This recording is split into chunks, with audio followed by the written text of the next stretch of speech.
আপনারা কি জানেন পৃথিবীর মধ্যে সবচেয়ে নিকৃষ্ট ব্যক্তি কে? আন আয়েশা রাদিয়াল্লাহু তাআলা আনহা قالت قال رسول الله صلى الله عليه وسلم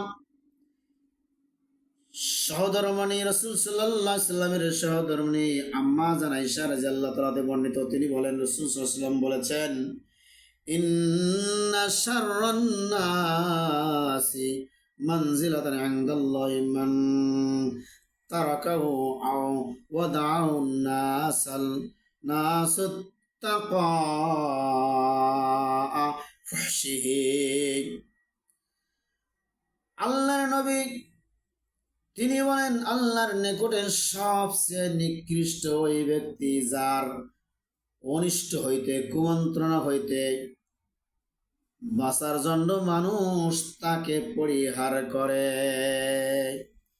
যে এই লোকের কথা আর কোনোদিন শুনবো না, এই লোকের পিছু হাঁটবো না, সামনেও হাঁটবো না, এই লোকের সাথে কখনো কোনো সম্পর্ক রাখবো না, তাকে পরিহার করে, বর্জন করে, তাকে বয়কট করে। কারণ তোমার